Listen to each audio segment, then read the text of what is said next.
Welcome to the South-South Dialogue for Sustainability Rojava Lecture Series on Resistance, Resilience and Renewal, Democratic Confederalism and the Changing Face of Revolution, which are co-organized by Global University for Sustainability, the Civil Democracy Center in North East Syria, and Synergy Cooperative Institute. We provide Kurdish English simultaneous interpretation.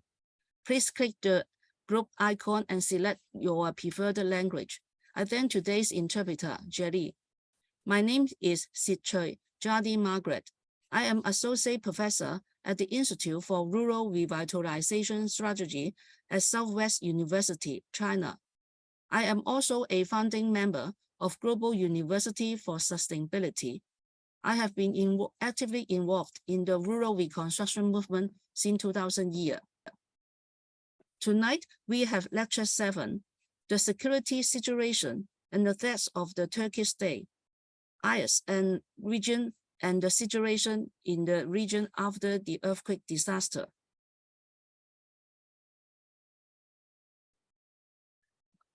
It is our great honor to invite our lecturer for today's lecture, Bedran Çiya Kurd, who is the co-chair of the Foreign Relations Department in the Executive Council of North and East Syria. So please. First of all, hello everyone, and thank you for the opportunity, and thank you very much for the university and everybody else who put a great effort for this event. And I would like to salute everyone listening to us right now. We will talk about the situation in northern and eastern Syria in the shade of the Turkish atrocities and the threats, but also the terror threat and the social and humanitarian situation in the region. As everybody knows, the foundation of the autonomous administration in northern and eastern Syria happened in the middle of a chaos in the country that is going on in Syria. As a result of this chaos and the civil war, the people living in the area, in the region, they organized themselves and they founded this autonomous administration. It was based on the cooperation and cooperation between all the ethnicities and the religious groups in the region. It's not representing only one certain ethnicity, but all different ethnicities and religions living in the region, and they also fought against the threats like the terror threat that they were suffering. And this administration also organized itself in different areas, not only politically, but also militarily and in terms of defense forces, and also fought against the terrorists. And we paid very high prices. We sacrificed so many members of the security forces.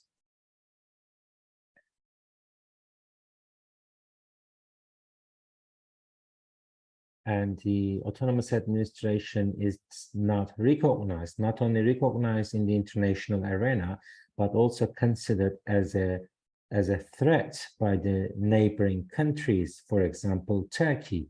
And Turkey is therefore supporting the extremist Islamist groups and also targeting our region directly. All the purpose behind this to weaken and also destroy the autonomous administration.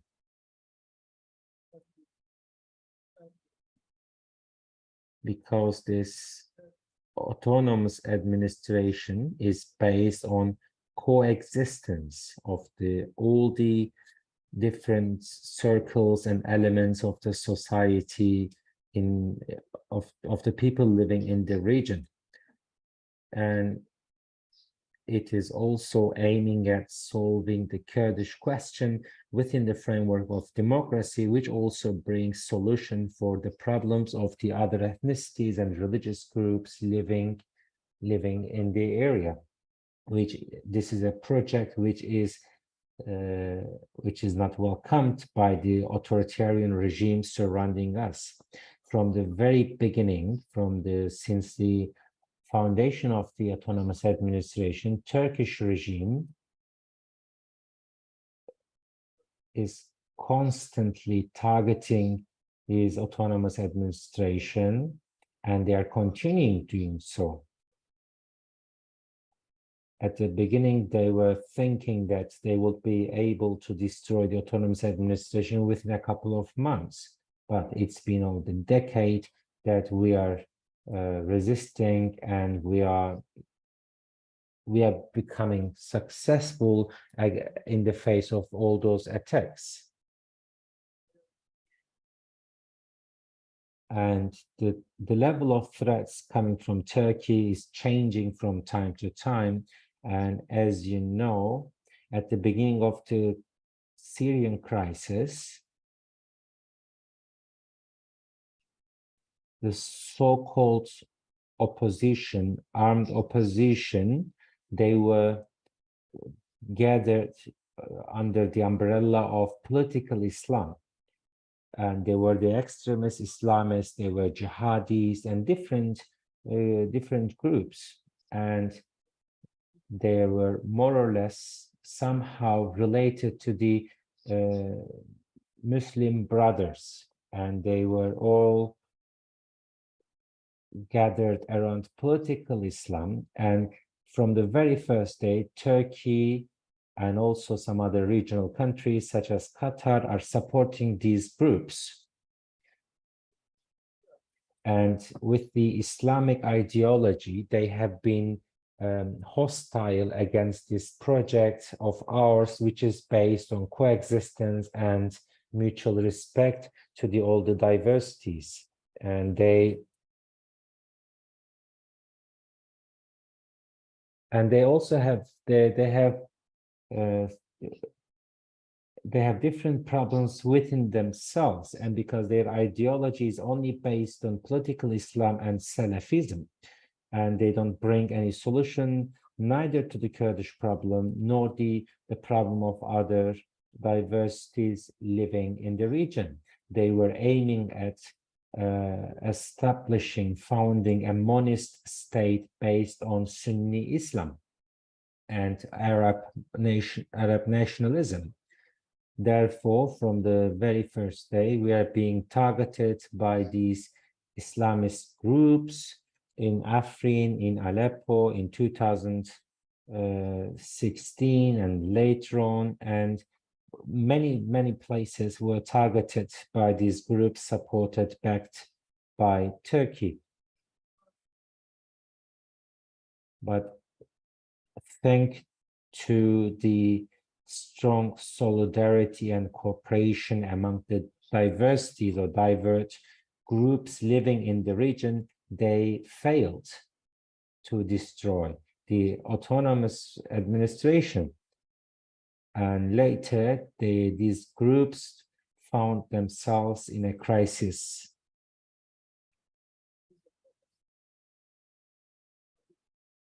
And the regions around Azaz, which is placed between Afrin and Kobani, is occupied by these forces. They were aiming at cut the contact or connection between Kobani and Afrin, which later on they thought will bring a collapse of the administration, but that also failed.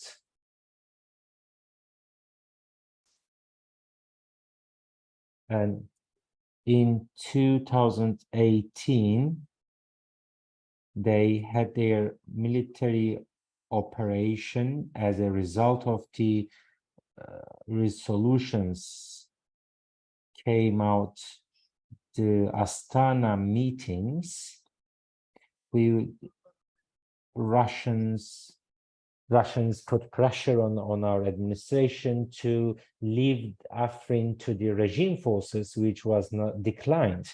And eventually they led Turkey to occupy Afrin region and bring the Islamist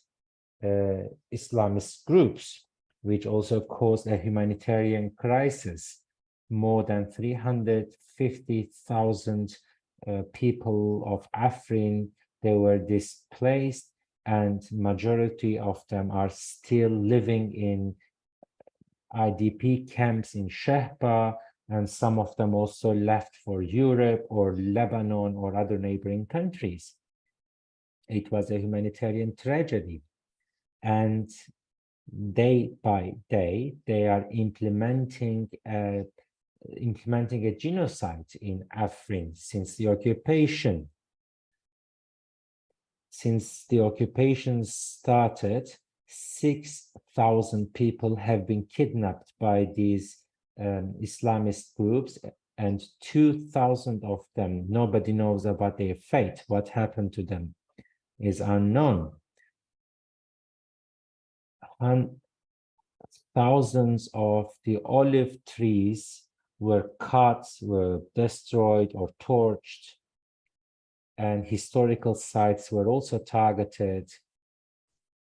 And the Yazidi people living in Afrin, they are also holy temples and holy places were also targeted by the Islamists, and they also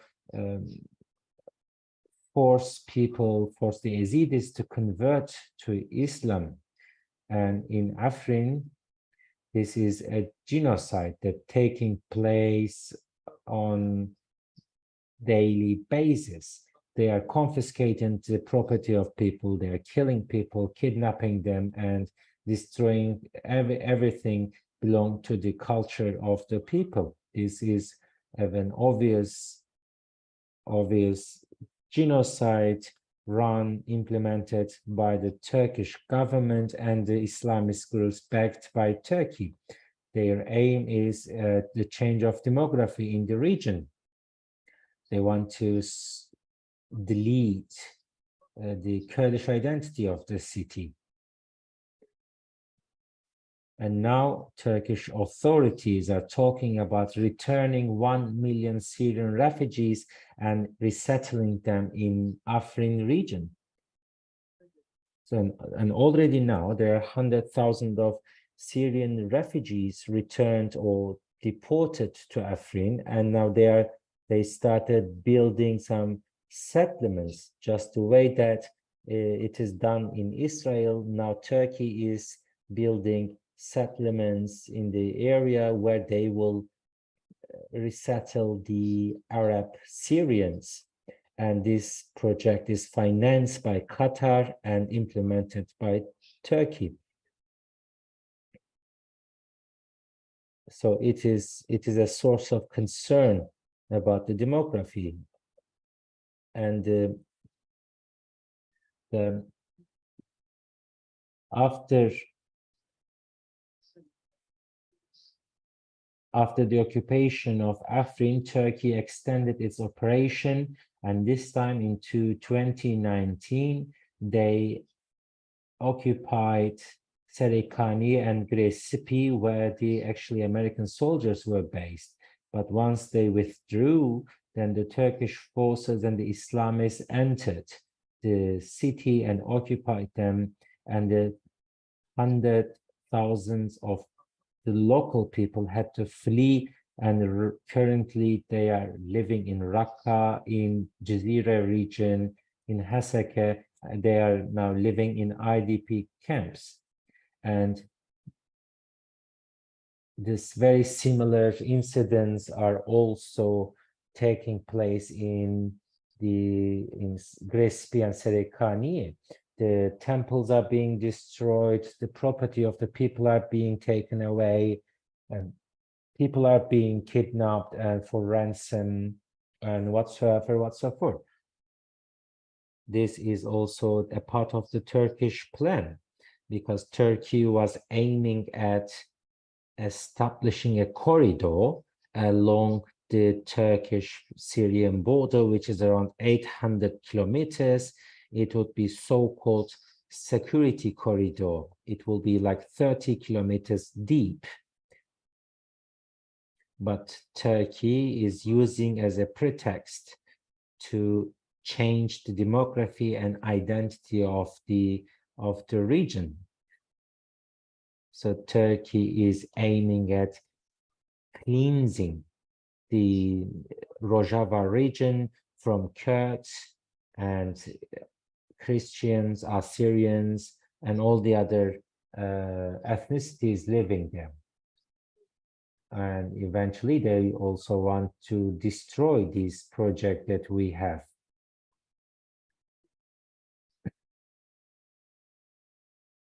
And Turkey uses an excuse. It always says that they consider the existence of autonomous administration as a threat for the Turkish national security, and using this excuse to destroy and attack the region. But these threats that they are claiming are baseless.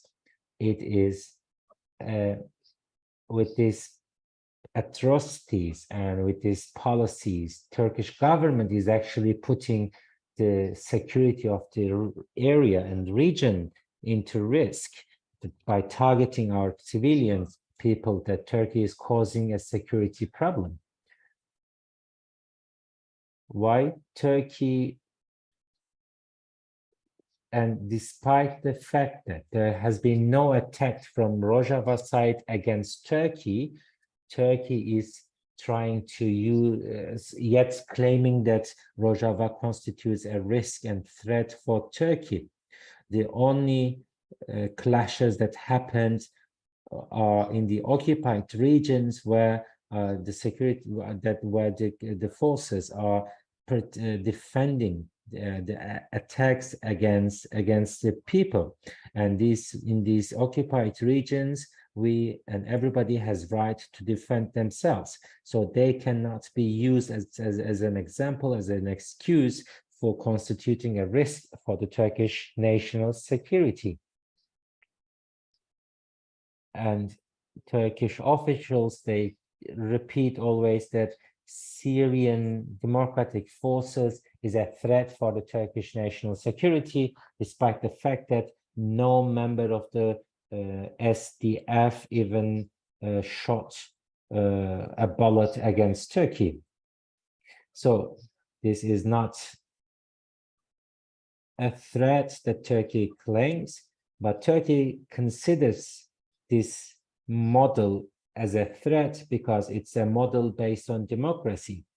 And secondly, and the most importantly, this project of autonomous administration, it is not only solving the Kurdish problem, but also the problem of the other ignored and repressed people living in the area. So Turkey considers this solution of Kurdish problem within the framework of the autonomous administration as a risk, as a threat for its own security, and Turkey will never accept it because the mentality of the Turkish government and even the foundation of the Turkish state is based on not solving the Kurdish problem, because the mentality of the Turkish state is based on the Turkish nationalism and Turkish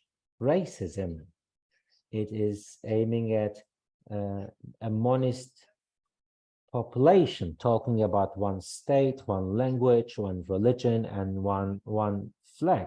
Anyone who do not fit within that monist approach considered as a threat. So we here offer a solution for the Kurdish problem within the Syrian borders, it makes Turkey to be concerned. Turkey, because we have 800 kilometers border with Turkey. Because at the beginning, when the Turkish government, Turkish Republic was found, that Turkish authorities promised that it will be a state, a republic belong to the Kurds and the Turks. But once the republic was founded, they denied the promises that they made to the Kurds.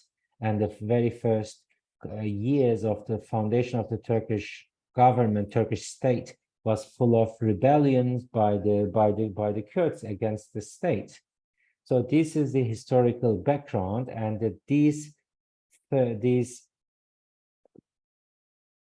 paranoia that the Turkey has is now representing itself in a different way. That Turkey even doesn't allow the solution of a Kurdish problem beyond its borders. Therefore, Turks always repeat it, as they say, we made a mistake by letting the Kurdish autonomy in northern Iraq, and we're not going to repeat the same mistake in Syria.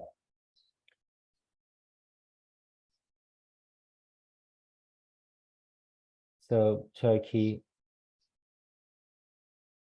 sees it. What started with northern Iraq, the Kurds get a status, and now it starts in Syria, and the Kurds are getting a status as well. So eventually they think that the Kurds in Turkey will also demand and get their status in the end. So therefore, Turkey considers us as a threat, but not because we attack them, it's just because it will bring more rights and bring a solution to the Kurdish problem.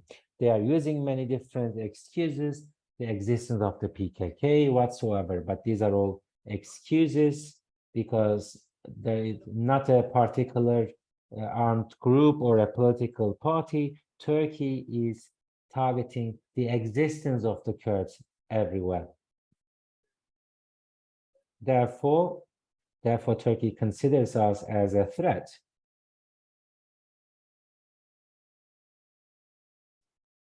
So, and Turkey's all foreign policy is based on this fact. Turkey wants to have alliances with anyone it can to bring these sides, these parties in this genocide and make them complices against the Kurds. It's cooperating with NATO members or the European countries. When they want to cooperate with Turkey, the very first condition is that they have to support the Turkish war against the Kurds. When Turkey wants to have an alliance with the Arab countries, the first condition is the same. You have to support me in my fight, in my war against Kurds. The same thing applies for the alliances in Iran, was the same. And recently, when Turkey wants to get in touch with Damascus and re-establish their connections or relationship, the same thing applies here. You have to support us in our war against the Kurds. So this is an obvious reality that Turkish government, Turkish state is establishing its foreign policy and diplomacy on.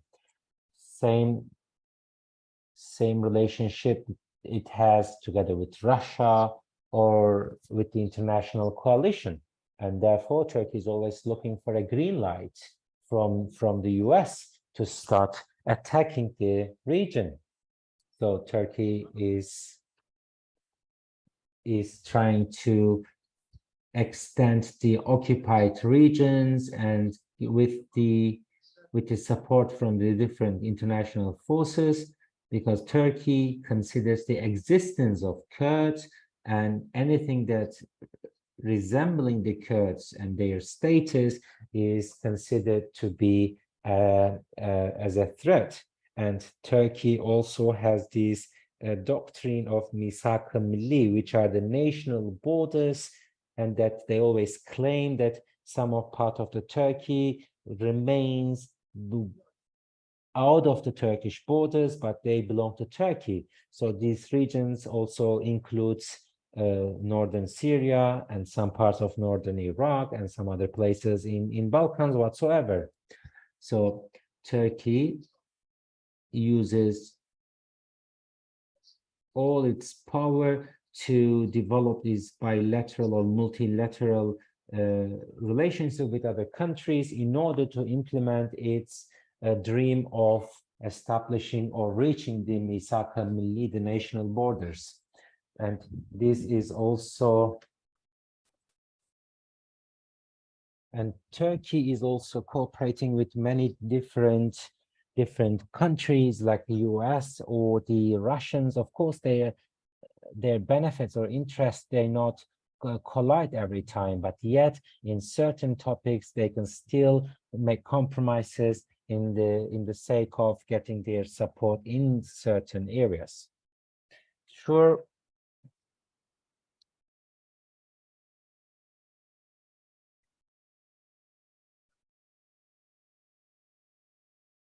And it's not always suitable for Turkey to have a operation on the ground. It must be, the timing is important. It must be also good timing for the US or the Russians. Therefore, Turkey is waiting for its opportunity to intervene and looking for the approval from Russia or the US. And until that they can have a operation on the ground, Turkey is using air forces and drones and targeting not only SDF forces, but also the civilian population living in the area, including the members of the autonomous administration in northern and eastern Syria. And Turkey is also targeting the infrastructure, including the hospitals and irrigation system and schools. These civilian infrastructure is also being targeted by Turkish drones, and they are non-stop continuing. So far, as a result of the Turkish drone attacks in the region, in recent years,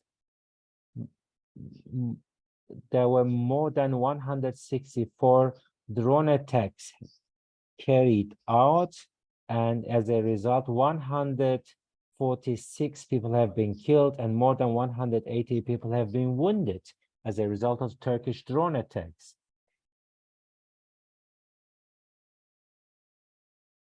This is also, Turkey is also targeting the stability in the region, targeting the civil infrastructure to force people to move and go other places. So Turkey's atrocities are actually should be seen within the framework of a strategy that depopulized the region, make the Kurds and other unwanted ethnicities leave the country, and open the way for the Turkish occupation.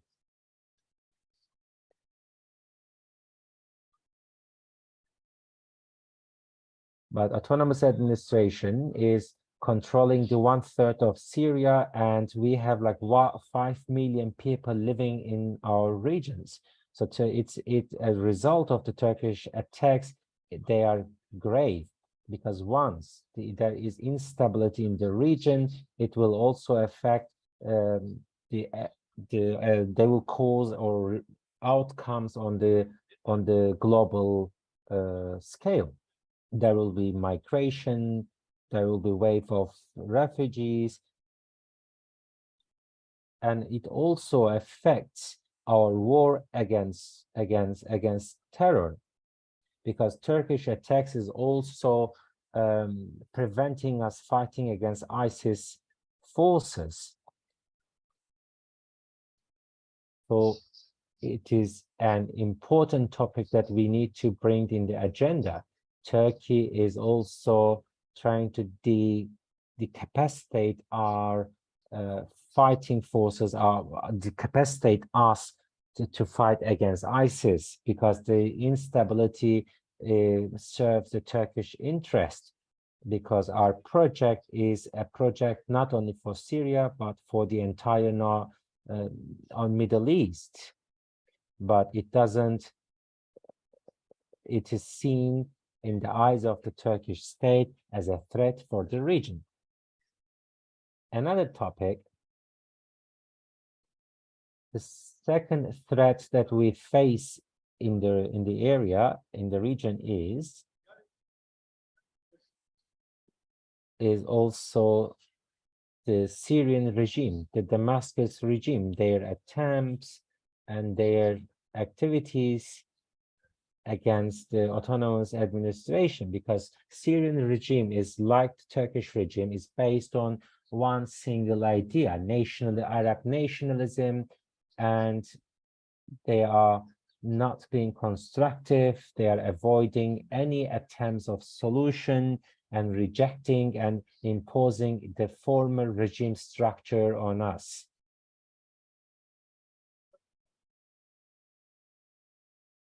Which also can be seen as the cause of the Syrian crisis.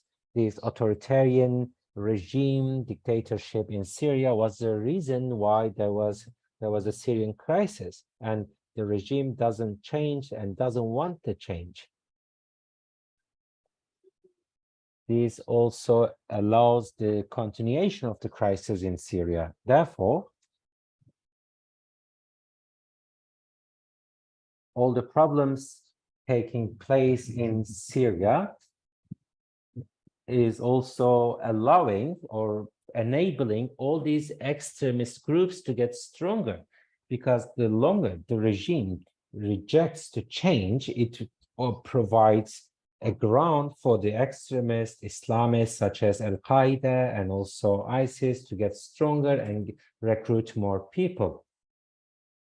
And we know the Syrian crisis also affects Europe and all the rest of the world, but with the migration wave, it also threatens the stability in different countries.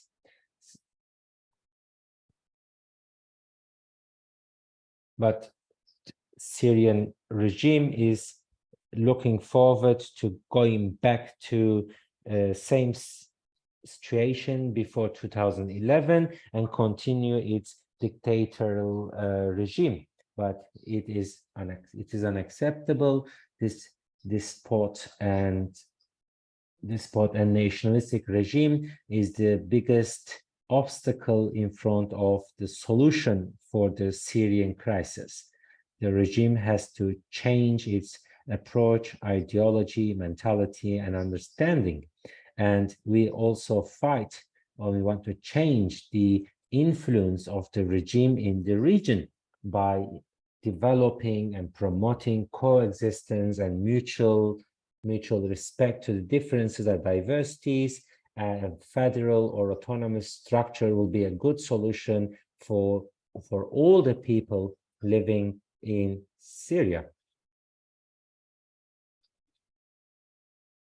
And this model can also be applied, implemented in the regions under the regime, under the control of the regime. There are people who are inspired by our model and want to implement it in those regions. So this is a solution that is also welcomed by the people out of our region and in the regions controlled by the regime. Today, autonomous administration, our model, is the last hope in Syria, because it's very clear that the regime has no intention of a solution. It wants to continue the status quo, and therefore we are giving hope for the people of Syria. So they don't have any other hope, neither from the so-called opposition or the intervention from the neighboring countries, but ourselves founding our autonomy.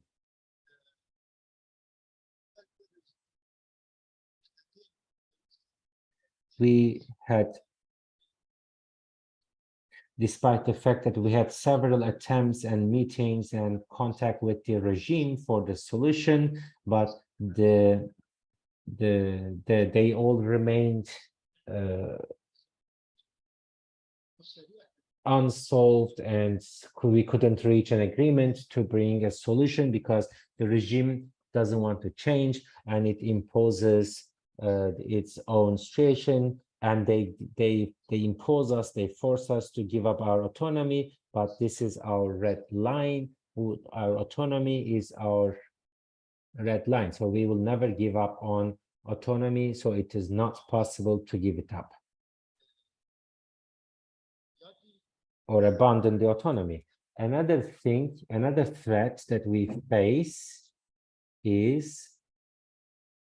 are the extremist groups like ISIS, Daesh. And ISIS is reviving and reorganizing itself in the form of these sleeping cells. And when they have the opportunity, they carry out attacks. Everybody knows that.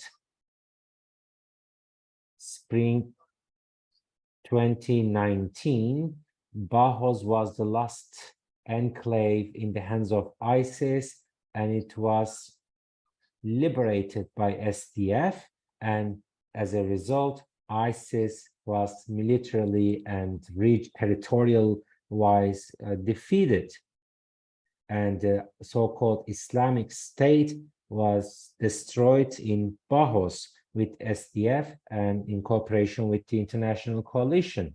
But after that,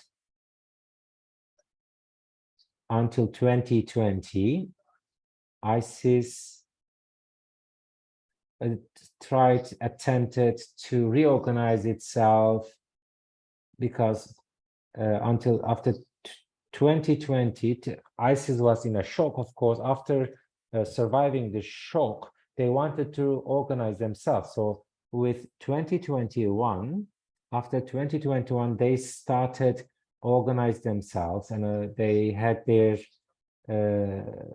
sleeping cells in the liberated areas like Deir ez-Zor, Raqqa, or in the refugee camps. They organized themselves, and since then they carried out several attacks against the people, civilian population, against the international coalition, against the security forces or SDF forces. So they're all being targeted by the cells of ISIS.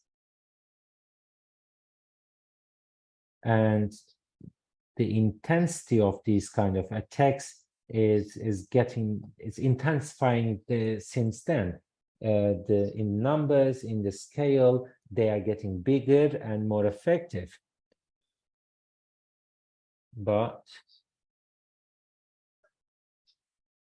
2022, more than 113 military operations carried out against ISIS in Deir ez-Zor and Raqqa. As a result of these operations,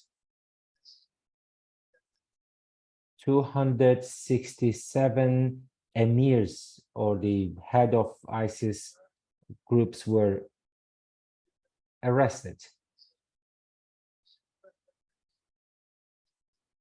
And in 2022, there was a big organized attack against the Sina prison in Hasake. As a result, 367 persons died. ISIS wanted to help its members who are kept in Sina prison to escape.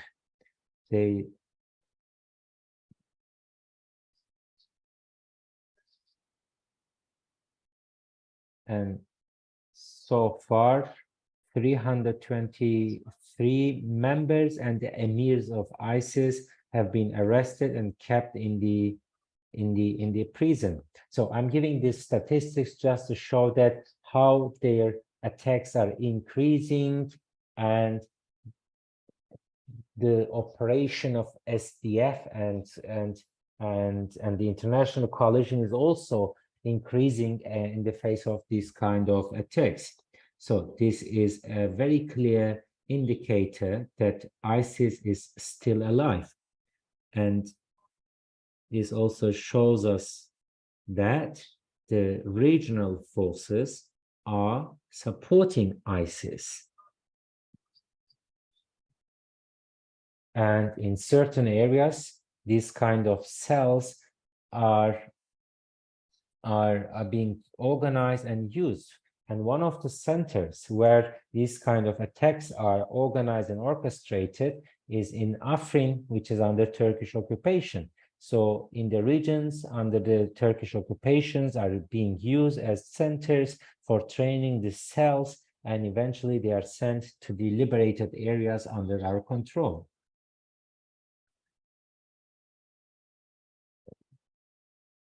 So we have more than 1,000 ISIS members kept in prisons, and also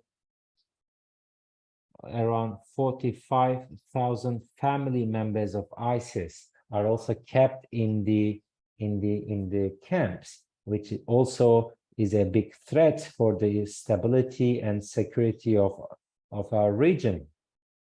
And it's also a very big burden to keep 10,000 ISIS fighters in the prison, and also look after around 45,000 ISIS family members. It's a problem that the international community should deal with, and it's a big problem, and we need support from the international community. This is our responsibility. We are expecting them to fulfill their responsibility and cooperate with us and support our attempts, because in the fight against terror shouldn't only be considered by using weapons or in terms of arms, but it should be considered in a wider concept, like supporting us dealing with the members, and also some attempts should be about changing or educating, changing the mentality of the people who have been brainwashed by ISIS, or there should be some economic or financial support for facilities to rehabilitate these people. These are all should be considered as part of the fight against terror, which means that international community should share the burden of the autonomous administration.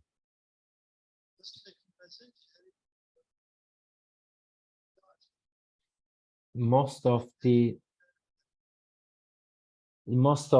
region in northern and eastern Syria are the regions and cities that liberated from ISIS, and regions like Qamishlo and Kobani and Afrin were also the regions that we defended. So we should now consider that most of the region is the region that we liberated from ISIS, and those regions who were not in the ISIS hand are now being targeted by Turkey.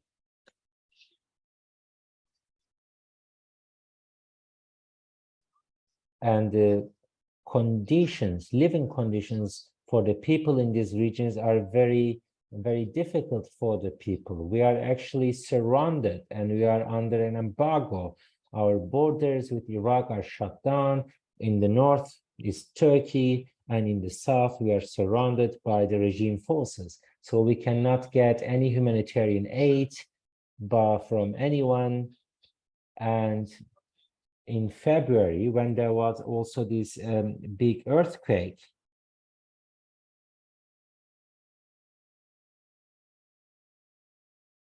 in the areas, it was mostly a Sheikh Maksud neighborhood in Aleppo, and also Shehba regions. They were the most affected areas. There were so many people who died and the houses were destroyed, and some of them are not inhabitable anymore, and around 3,000 families, they had to leave the neighborhood and then went to the refugee camps.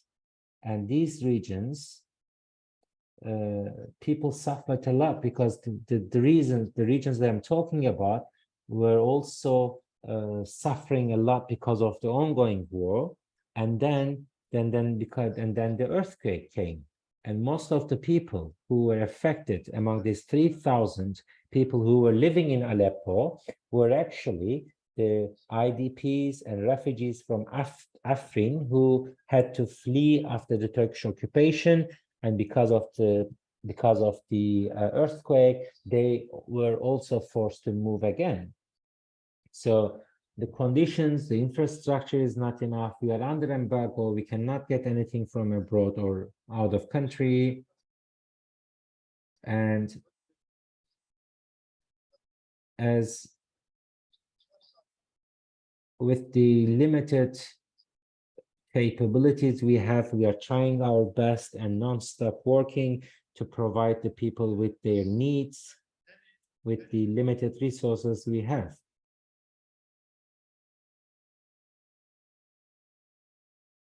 In northern eastern Syria, we have around 24 refugee camps. These are the people who flow from Afrin or Serekaniye, Grespi, and we also have camps where we keep the ISIS family members, and all these, and around 40,000 families are living in those camps. So it's around 200,000 people are living in the camps, and around 1 million IDPs or refugees that we welcomed in our region. So these are all our responsibility, and we are trying to do our best with the limited resources we have. But we say it is not only our responsibility, but it is also responsibility of the concerned state and international coalition. Yes, we receive some support, some solidarity, but not on a level to find a solution. Our burden is very heavy, and we are looking forward to support from the international community to share this burden with us, because it's beyond our capabilities.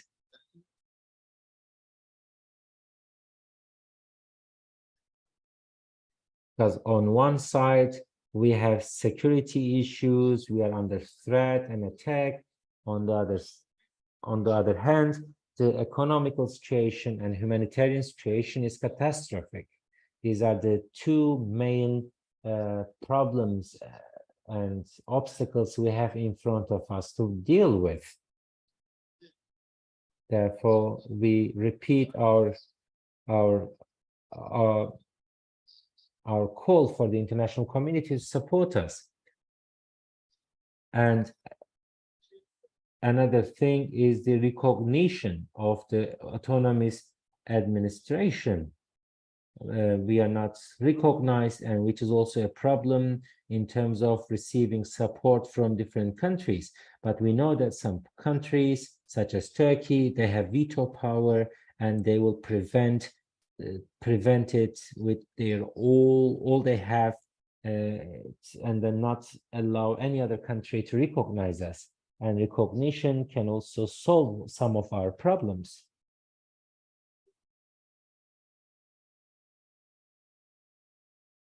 So this is the general picture in our region. That's how people are living. I wanted to mention these main obstacles, main problems that we are dealing with. I think I hope I covered every necessary area, but if you have any question or any critique or any other point that you would like me to clarify, I will be happy to do so. And once again, thank you very much for listening to me, and thank you very much for this opportunity. Thank you so much, Bedran, for presenting us with this very dire.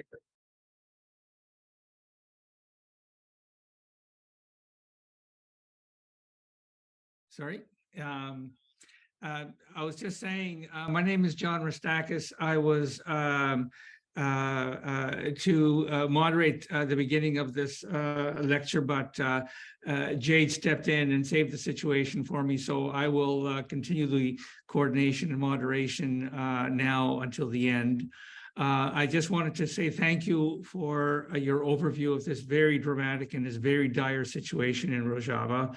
I have a number of questions myself I would like to ask at the end. But before that, I would like to introduce our presenter, or rather our respondent to your presentation. Andrei Grubacic is a professor at the California Institute of Integral Studies and founder of its Anthropology and Social Change Department in the United States. And we have invited Andrei to offer his own comments and reflections on your presentation. So Andrei, if you're with us, please share us your reflections and comments when you're ready. Thank you, John, and thank Bedran. I hope that you can hear me. I'm talking from one of those places that Bedran actually mentioned, one of those Balkan states from former Yugoslavia that are very much part of the Erdogan's imperial vision and his imperial design. However, there is not much conversation here, of course, about what is happening in Rojava, what is happening in Turkey at the moment. And as a historian, listening to what Bedran was saying, it was impossible for me not to be reminded, and please let me know if I should speak slower. I know that we have our translators very busy. Yes, and please speak slower. I want to thank them for their efforts, especially my old friend Jalil. So what I was reminded of as a boring historian that I am is an anecdote from, well, a very painful historical moment when Adolf Hitler, was asked by his advisor whether posterity will be upset by what the Nazis have done back in their day to another group of stateless people, Jewish people. And Hitler answered something very interesting, painfully, brutally simple. He said, well, nobody remembers how the Armenians were killed in 1915. And the Armenians, and of course the Jewish people, were abandoned to their fate by the Western powers, same international community that we are discussing today. And I think it's fair to say, infamous International Conference of Evian in 1938, when I think the only exception was actually Dominican Republic. No state, no nation state offered to take Jewish refugees except, again, Dominican Republic. And this is not unlike places like Geneva, where many of these talks are taking place, where the fate of the Kurds is being decided by nation states, by Iran, by Russia, of course, Turkey. In Evian, Jewish representatives were not allowed to speak. Kurdish representatives are not allowed to speak at these meetings of nation states. And there is something that is very peculiar about the way that the states think, states in general. Bedran was speaking about what he referred to at one point as mentality of states. There is something really strange about, peculiar about state mentality. There is a violence of the eternal present. There is a violence against memory, against past, against remembering.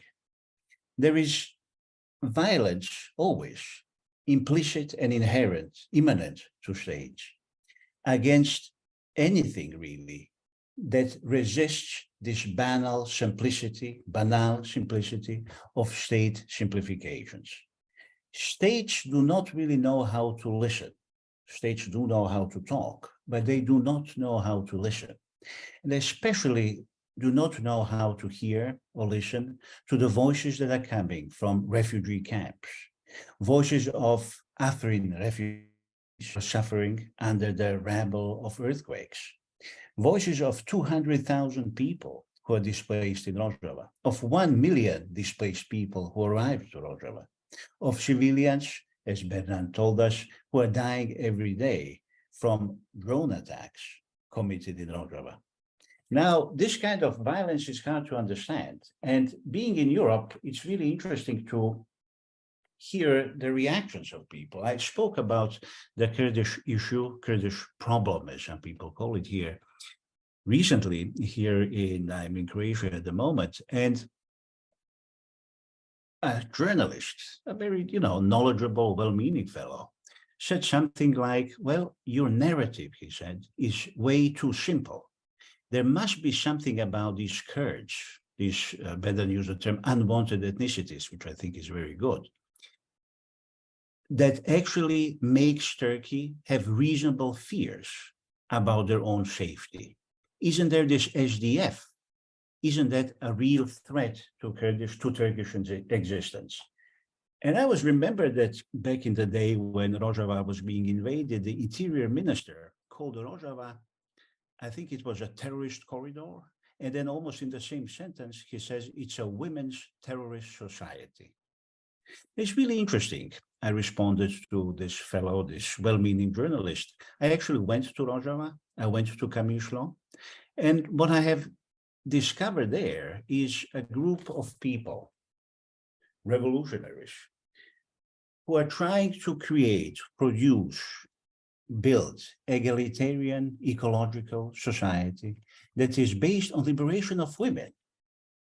And with all of its imperfections, of course, this Kurdish experiment that I've seen, that I've got to know, sought to create a society that is built on democratic practices, on liberation of women, on ecological sustainability. Now, is this terrorism? Is this really a threat to Turkish society and Turkish states? Well, I would say yes, it is a threat to Turkish state. And the Turkish state is right to be afraid. This is a model of a society that is built on completely different basis than any of its surrounding states. We are talking about two states, probably more states in the neighborhood, who are trying to offer a political Islam that I was talking about, impose it in the language of the states as something that is perfectly understandable, intelligible from their perspective. But what they are really afraid of, and I'm not going to speak long because I think that everything has already been said, but I just want to say something or perhaps emphasize something that Bedran already said, namely, they're afraid of the idea of democratic nation. They're afraid of the idea of possibility of many ethnicities, different cultures, participating in an alternative to the nation-state model that is built on an actual diversity of ethnicities and culture, based on a completely different notion of territory, completely different notion of homeland, and completely different notion of belonging within the framework of democratic confederalism, which in itself, as democratic autonomy, is built on a completely different foundations than the nation state. The idea of, and this is perhaps the only place where I would slightly disagree with Bedran, yes, this is an alternative model for the region, but not only for the region. I think democratic confederalism should be thought as world confederalism. And we need to start building confederal models in places like the one that I'm speaking from. We have a place here called Kosovo that I'm sure that you're familiar with, that where Balkan federalist traditions were completely obliterated in an ethnic war between the Serbs and Albanians. And the only solution here that actually makes sense is the one of democratic autonomy. And the only solution here that makes sense in the region where I'm coming from, the Balkans, is federalism. And the Balkans has a very rich tradition of federalism that was destroyed, but never quite and never completely, both by the Ottoman imperialists and by the logic of modern nation states and ethnicities that was created and imposed in late 19th and early 20th century to the newly liberated spaces. So I would like to say, yes, absolutely. Let's talk to the international community. Let's try to do as much as we can. But let's be careful when we think about the states, because it is in their nature, in their very mentality, not to know how to listen, to always simplify as much as it is possible in the most brutal way possible.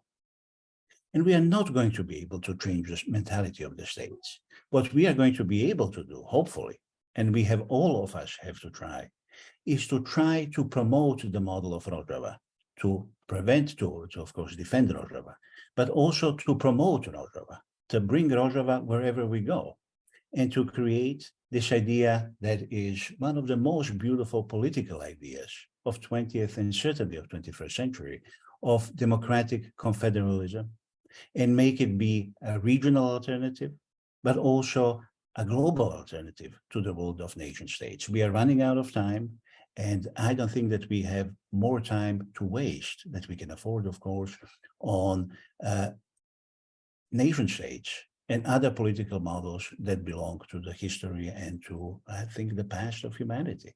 So I will stop here, and I will invite, of course, John and everybody else to join us with questions. And I would like to thank again Bedran for a wonderful presentation. I'm very, very happy to have been able to hear the presentation and to offer these few very simple thoughts. Sorry, I have my screen off to the side so I can also view the comments. Anyway, I was just saying, thank you so much, Andre, for your comments. Your reflections were very to the point and go to the root of the substance of both the threat that Rojava presents to its authoritarian neighbors and to the promise that it offers for an alternative to the kind of violence and hard of hearing quality that the nation states characteristically display. Before I share any of my questions, I would like to, first of all, invite any of the other panelists or the participants to share any questions that they have and post them in our chat. But I have received a couple of comments, and I would like to read them out to you, Bedran, and perhaps you can respond to them. The first is reads, could you say more about the underlying economic situation in the autonomous administration? That's the first comment. And the second reads, I was wondering if you could say more about the water crisis, both due to blocking water in the Euphrates and the stopping of the Aluk power station.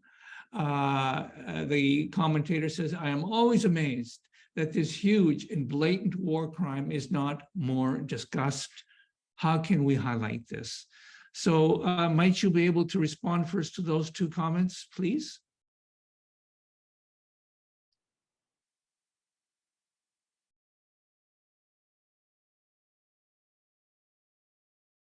Thank you very much for Andre and also for the questions. And that's true. Today, the problems, the obstacles that we suffer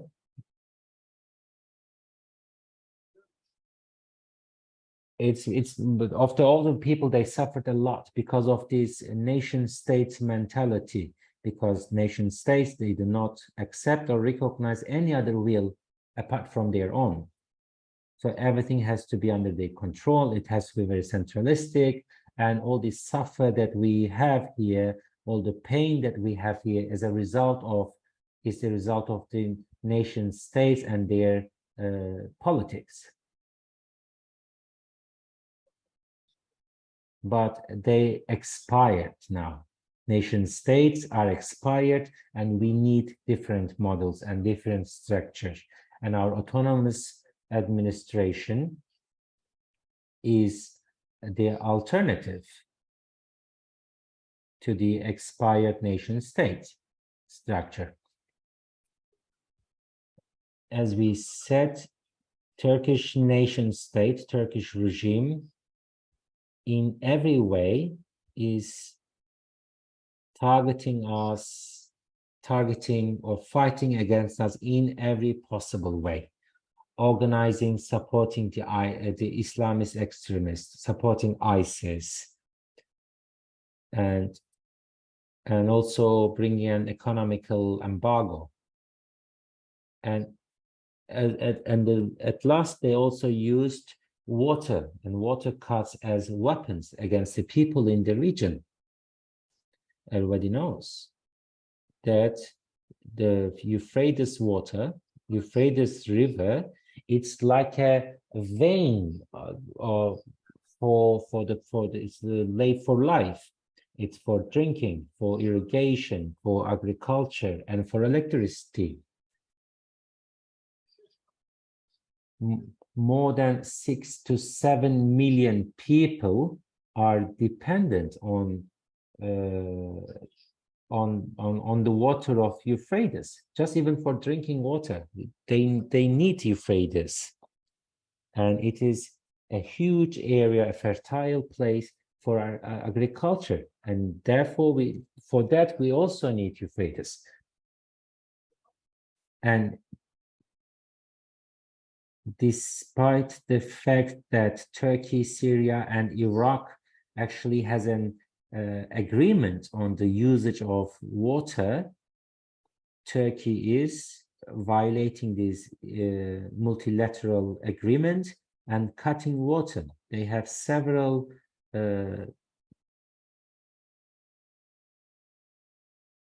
water dams on Euphrates and cutting the water arbitrarily or just to use as weapon and convince the neighboring countries. The water is let very rarely,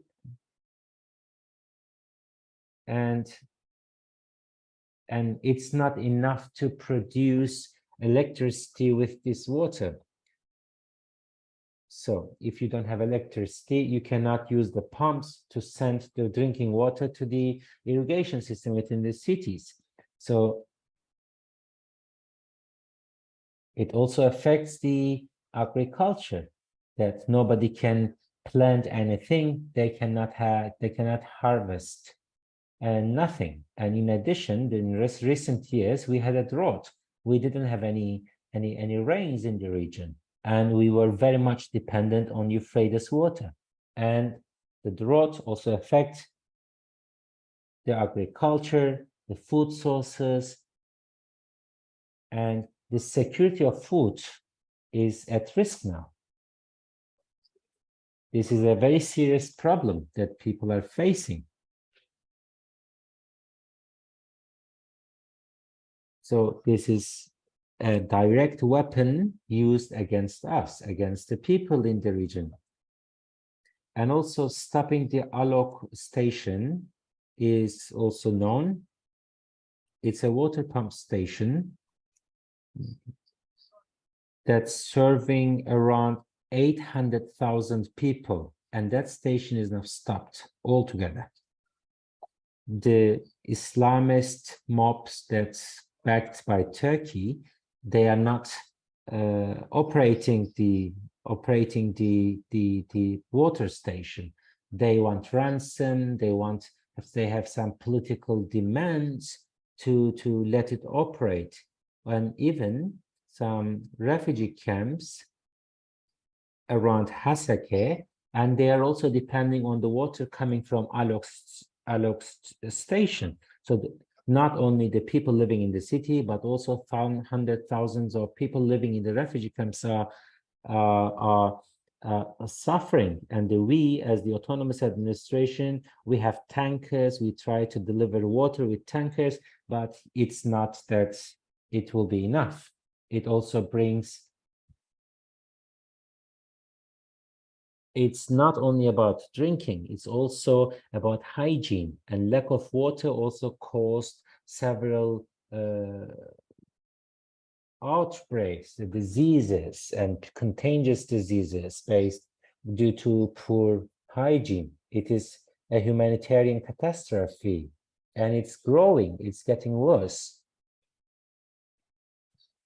So through the international organizations, United Nations, we informed them, we urged them, we are in contact with them, and the concerned states, the concerned international organizations, US, and they cannot do anything either. Their hands are tied. And in terms of the economical situation in the area, our region, it's an agricultural area. It's mostly based on agriculture, our economy. The 60% of the agricultural products of Syria is provided by our region. And as you know, Afrin is also very famous with its olive, and also so the main source of income of the people was agriculture. So it is like cereals, it's olives, and also cotton. But as I said, since the beginning of the crisis, agriculture suffered a lot because of several reasons. One, for agriculture, you need water, and you also need gas. You need gas for your tractors, and you need also fertilizers. And there are no fertilizers. And then even afterward, if you want to, because everything is centralized in Syria, everything is in the center of the country, in the hands of the regime. So not only the politics or the country was centralized, even the economy was centralized. Everything is gathered in the center of the country. So once the crisis started, we didn't get any gas, we didn't get any fertilizers, we couldn't get any seed. So the level of agriculture went down. And in recent years, because of the drought, lack of rain, it worsened the situation. We also have different projects, but they are not long-term. They cannot provide long-term solutions. These projects will be for maybe the next couple of years, but then we need something else. It is, or these are the measures that we take on just for the survival. And so this situation in the agriculture also affects the husbandry, because you need the food for the animals. If you cannot have agriculture, you cannot also feed your animals. So agriculture and husbandry, and they are very much affected, and then it also eventually affects the other parts of economy. But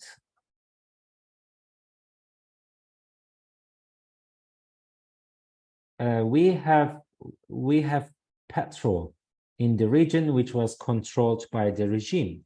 But after we liberated the region, now these gas and petrol wells and sources are on our control. But the petrol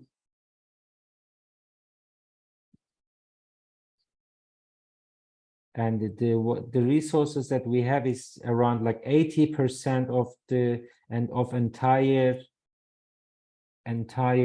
petrol of Syria.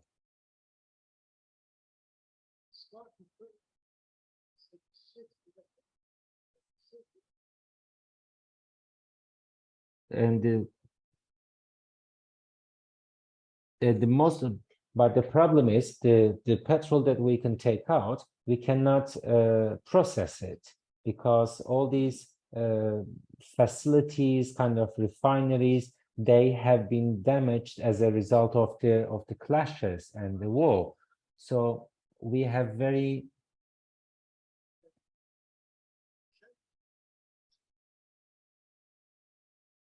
these wells that we can use or benefit only like 40% due to lack of refinery and the facilities. Before the crisis, the production of it used to be 440,000 barrels per day, and now it's only like and today is only 135,000 barrels. So as I said, we don't have the infrastructure to produce gas and benzene for the people in the region, because the problem is the processing and operating the petrol wells. It has to be a big company, but we don't have such companies, and we cannot invest in this.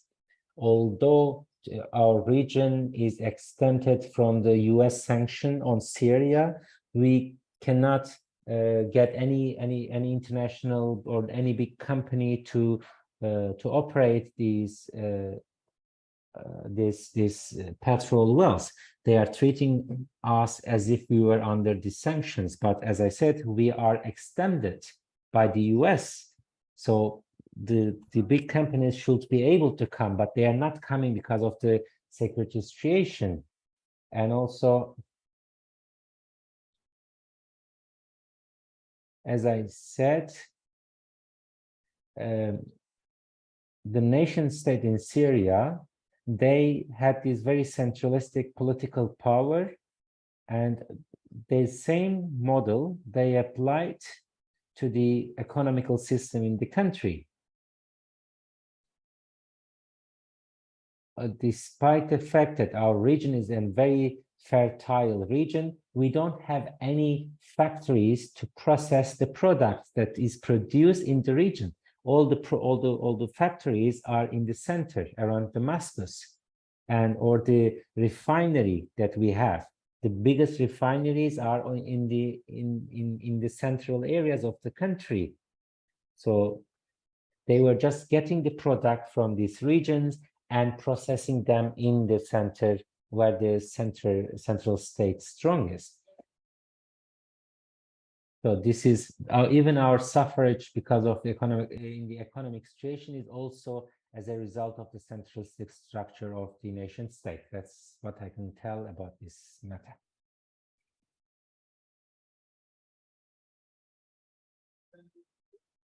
Can you hear me?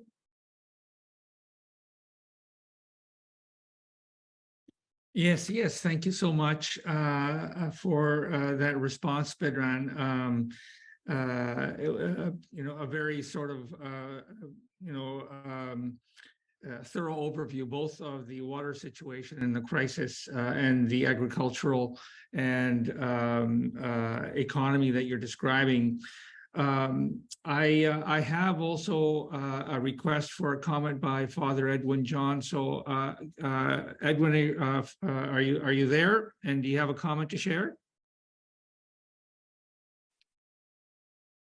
Okay. Sorry, I thought because my internet connection seems to be a little unstable, so I've turned off my video for the moment. I do have one question I'd like to pose to you, Bedran, about the security situation.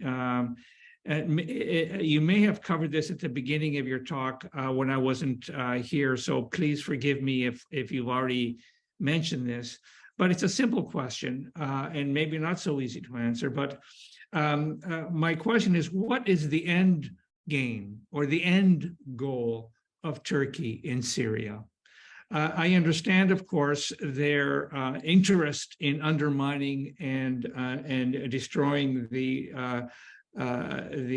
Kurdish revolution and suppressing Kurdish autonomy in the region because of also their own internal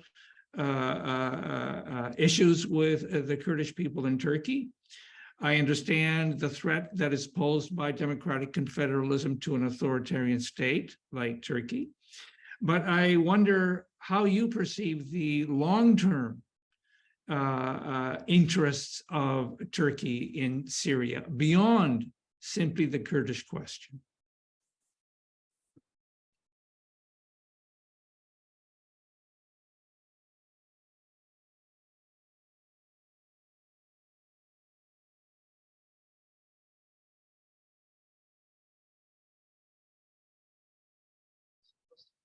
Thank you very much for the question.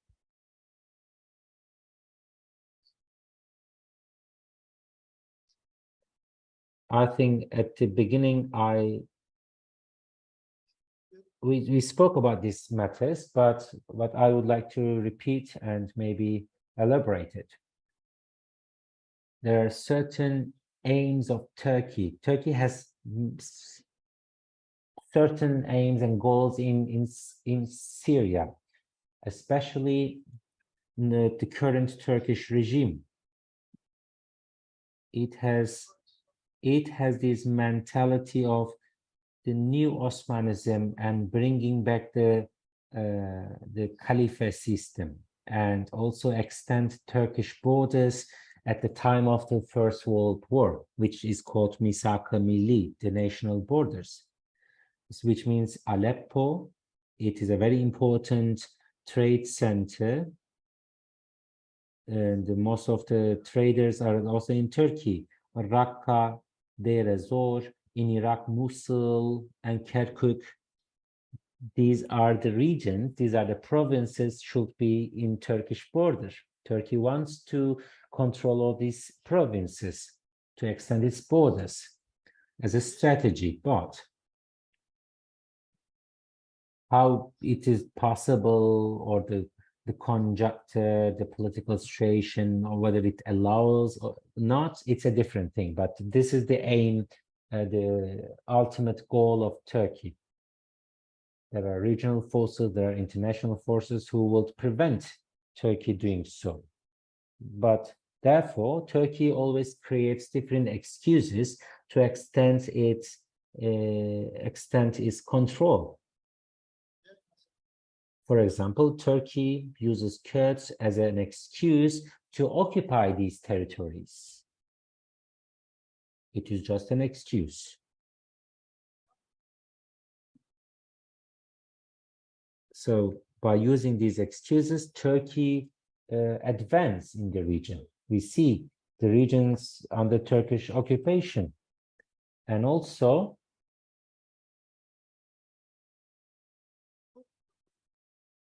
and another one is that Kurdish question should remain unsolved. So Turkey will target any attempt offering a solution for the Kurdish question. And Erdogan thinks, and now Erdogan thinks that he is now new Atatürk, because he says at the beginning in 1920, Atatürk didn't recognize the Serb Treaty, which was according which there should be an Armenia and Kurdistan founded in the east. And then he fought against the countries and didn't accept Serb. So Erdogan wants to do the same, but this time he wants to fight against Lausanne Treaty.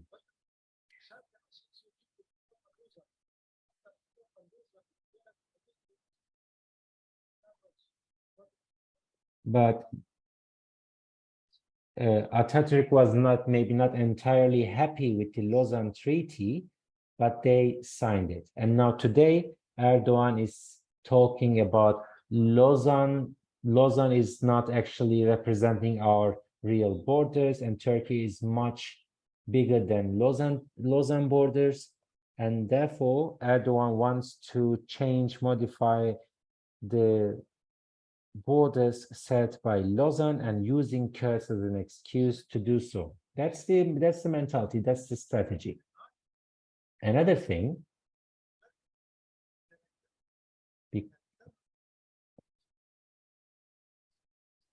and the character of the Ottoman state was a caliphate state based on Sunni Islam. It was representing Sunni Islam, like against the Iran of Persia, or the Shah against of Persia of Iran. And today, AKP party, the ruling party, AK party, is trying to continue this representation of the Sunni Islam. That's how they want to get in touch with the Sunni Arab countries.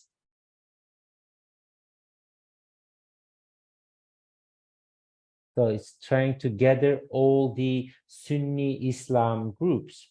It can be, therefore, Turkey was trying to gather all the so-called regime opposition based on Sunni opposition, and with support from Qatar, Turkey gathered them and trained and support them.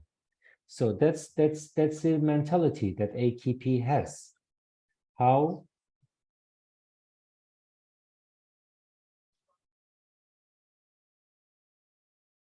They want to in the regions of Turkey, in northern Syria, they want to establish a Sunni Islam or Sunni Muslim states and Sunni Muslim control. There are practical steps. One of them is how they can purge the autonomous administration to repress Kurdish revolution, and the third, how they can establish a Sunni Islam system related to the Muslim brothers in Damascus.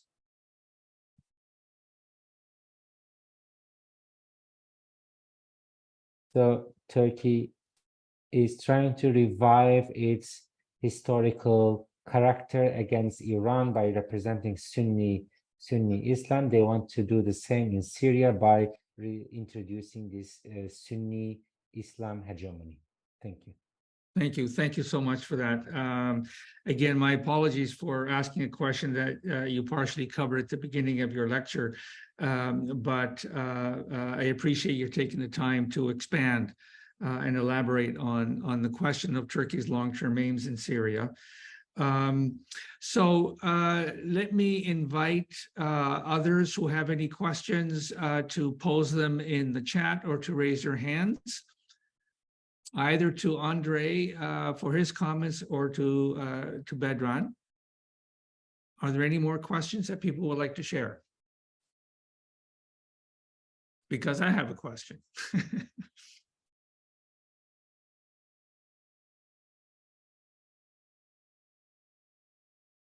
Okay, let me pose my question, and if people want to jump in with their own comments or questions, we still have time to do that. I was very interested in your description of the challenges affecting petrol production, and I was curious. How is the production of petrol in Northeast Syria currently organized?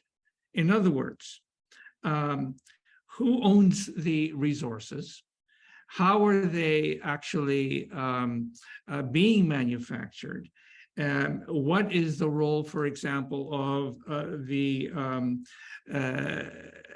councils or the other organs of political governance and organization in Northeast Syria in relation to the ownership, control, production, and marketing of the petrol that is being produced? I'm very interested in that,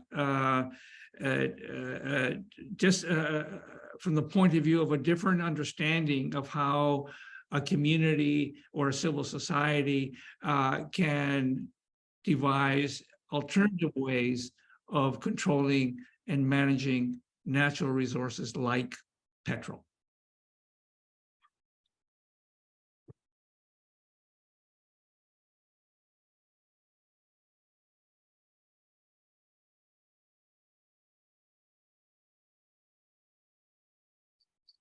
Thank you very much for the question. Currently,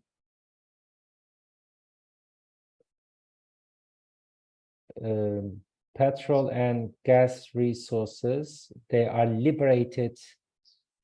Some of them are liberated from ISIS. Some of them were left or abandoned by the regime forces and taken over by our forces. And at the end, they are all under the control of the autonomous administration. And then now there is a company called Jazeera. That company,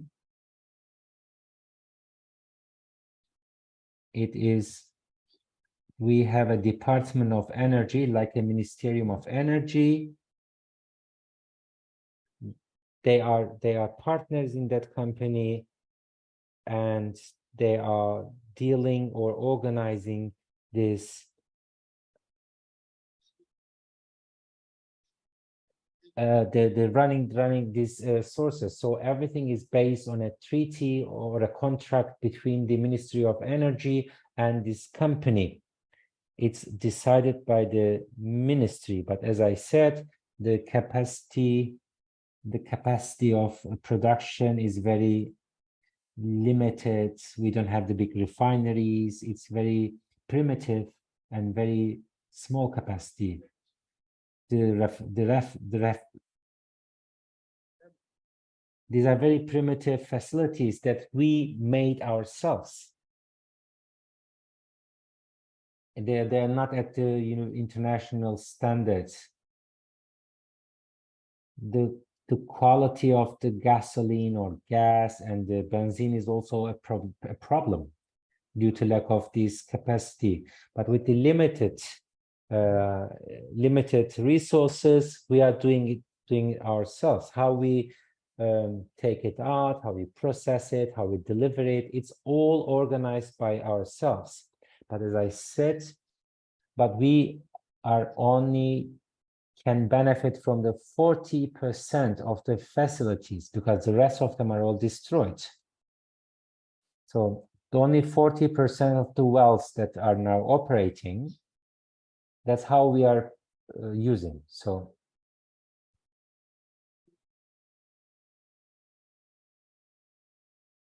the petrol that is being taken out, a part of it, we reserve it, or we process a certain amount of it for the local needs, and the rest we are selling it to the regime. Of course, we don't have direct connection, but there are some traders. So some of the petrol that we take out from the wells, we sell it to the traders, who eventually sell it to the regime. But the income, the entire income, comes to the budget of the autonomous administration.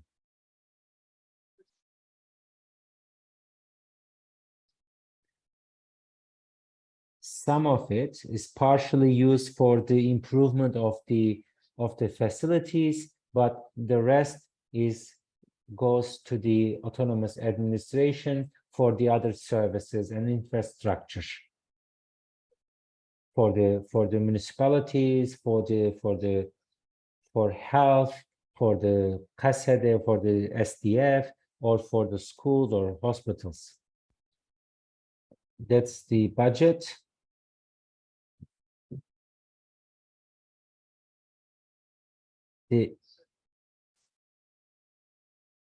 Almost the 75% of the income of the autonomous administration comes from the petrol revenues that we sell to the regime.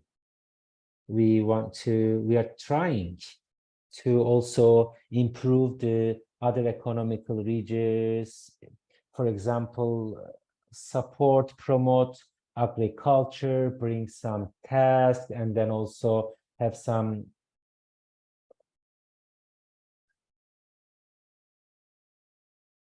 and also create or invest in different areas that create more jobs and the more income for the people.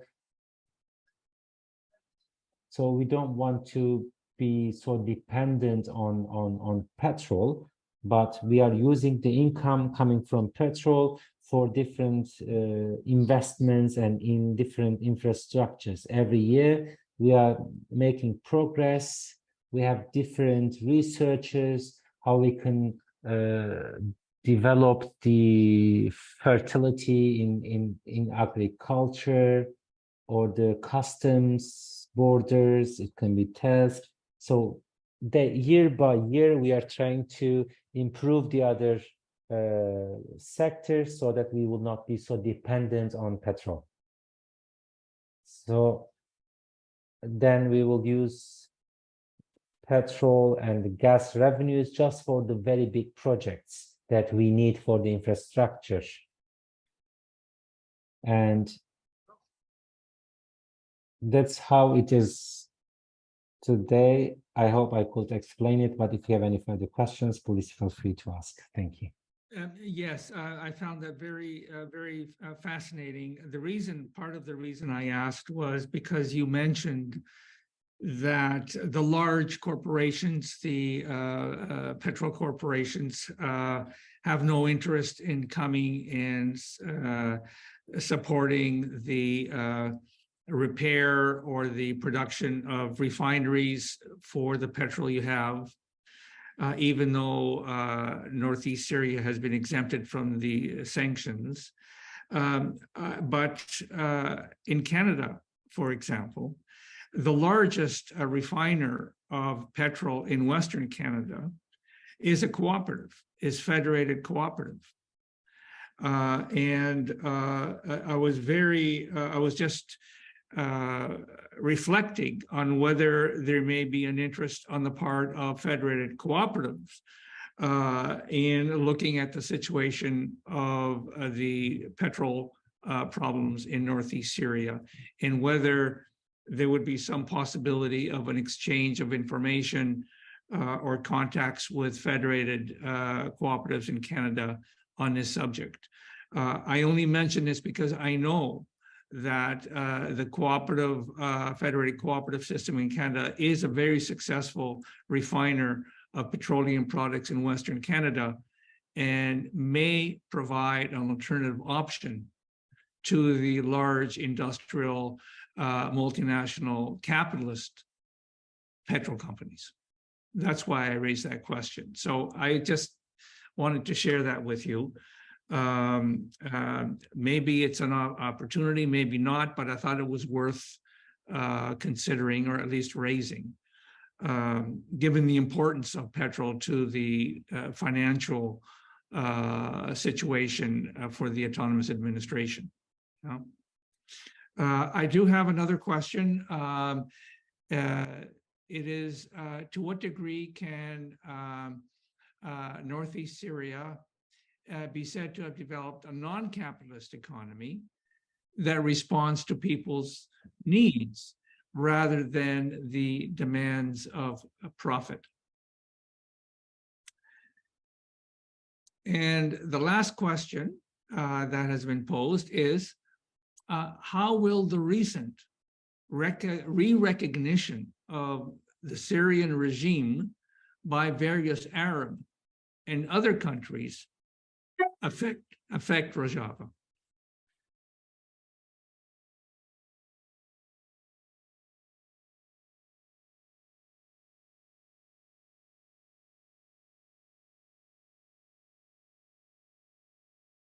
Thank you very much for the questions.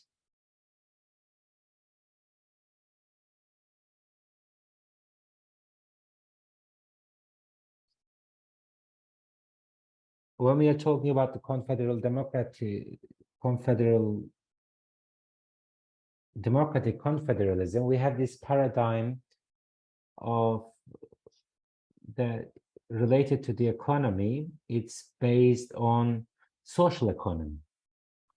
It's an environment-friendly economy, ecological economy. It's not based on profit. It's not based on, it's not like the other economic capitalist systems in the world.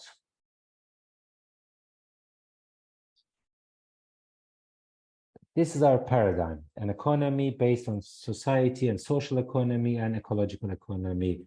And day by day, we are trying to implement it, and it's progressing. We have some sectors. We have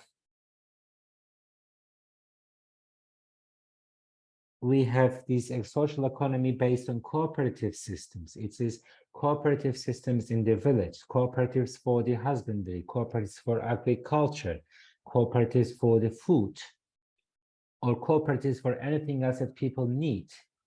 It can be like workshops and ateliers, or just producing very limited, but still producing in order to provide the people with the needs. As we said, you need more time, more investment, and more infrastructure to be able to produce more and more different various products.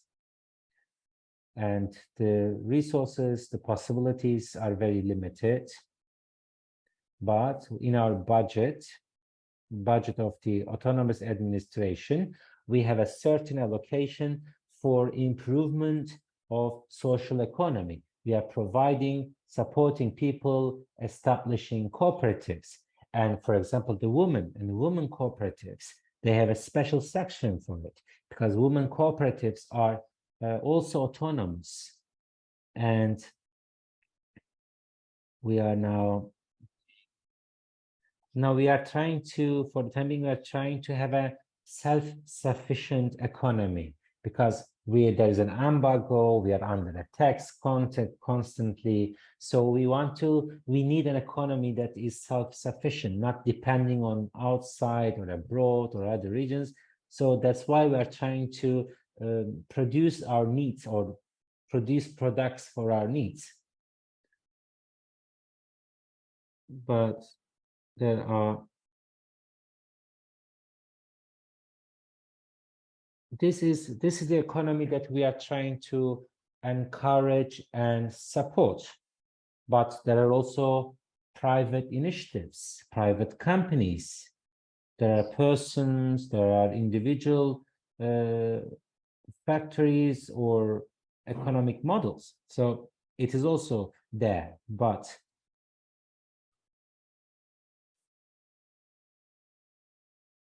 what we do is that by producing our own products, we prevent monopoly. Even we have some private investors, private companies maybe, but we prevent the monopoly. So that is the only condition that we actually have with the private investors. And otherwise, there are private we have so different systems. One of them is supported by the autonomous administration. There are some other cooperatives and the private sector. There are several problems and challenges we face, but as I said, for our priority is a self-sufficient economy. So on one side, we have challenges, but on the other hand, we have struggle. We work and change and improve the situation. And the re-recognition of the Syrian regime by the Arab League, it was a process that started following the earthquake. It started on the humanitarian basis. They all wanted to support, but the Syrian regime used this humanitarian occasion as a political opportunity and improved this relationship with the Arab countries. They had some meetings. There are also some demands of the Arab countries from the regime in terms of terror, in terms of refugees. These were also the main topics. The Arab countries, they have demands from Damascus because they also suffer because of the refugees, because of the terror, also affects or the weapon trafficking, because the weapons are going to Arab countries through Syria. So it was also, they were kind of conditions to start diplomatic channels. And Syria,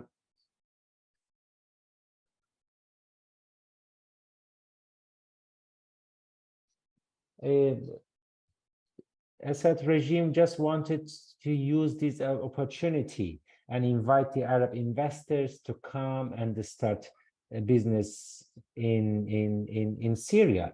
And then he said, maybe we can talk about the other issues that you are complaining about, but Arab countries cannot go and start business in Syria because of the sanctions.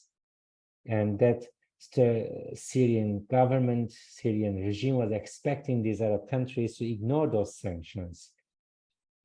They had some visits, they had some meetings, but at the end, the Syrian regime has failed to take the steps demanded by the other Arab countries.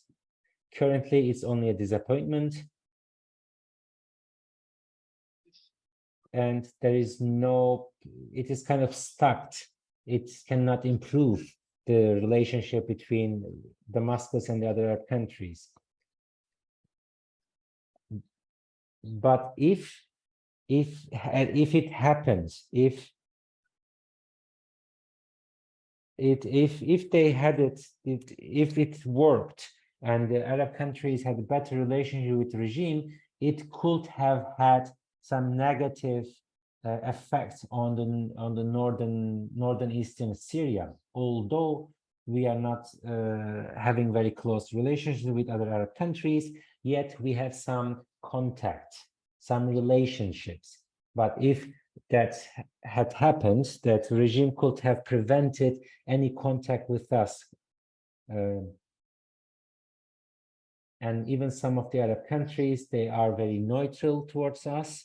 They could have had a negative approach against us if they had an agreement with the Syrian regime. It could have created more problem. But on the topics that the Arab countries were complaining about, we got in touch with them. We sent them letters. We said, about all these problems that you are complaining about, we are ready to cooperate with you. We can work together. So in order to improve our relationship, so we might have better relationship with the Arab countries in future. So we can, for the time being, we haven't seen any negative approach from any Arab countries after the contact with the Syrian regime. But we will be happy, we will be ready to cooperate with any countries in the region. Thank you very much. Thank you, Bedran. We are coming to the close of our lecture this evening here in Athens.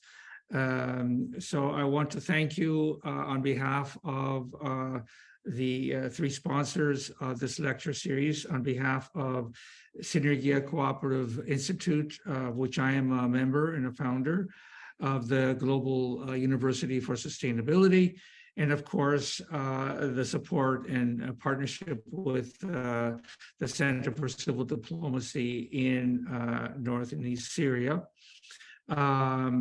We will be having the next lecture in 2 weeks' time at the same time on the 31st of August. The subject of the next lecture is ecology and genealogy. The lecturer will be Zeriban Hussein, who is a member of the Genealogy Academy in North East Syria. And our respondent will be Eleonora Gia Picardi, who is a PhD student in the program Democracy in the 21st Century at the Centro de Estudios Sociais in Portugal. I want to thank everybody for taking part in this discussion today. And a special thank you to our presenter, Bedran, who gave such a brilliant overview of the subject. I also would like to thank you, or shall you wait until you finish? Yes. Thank you very much also for the invitation, for the opportunity, and for the questions, and for your interest. Thank you very much. Thank you. And thank you also to Andre for your participation and your contribution. It was very helpful, very thoughtful, and much appreciated. And now I will turn it over to Jade for any final comments that you would like to make on behalf of the Global University for Sustainability, Jade. Yeah, thank you all very much. And just a gentle reminder, because we will edit all the lectures and upload to the our Global U website. So please click the link and also find the all previous lectures. So thank you very much and see you in 2 weeks.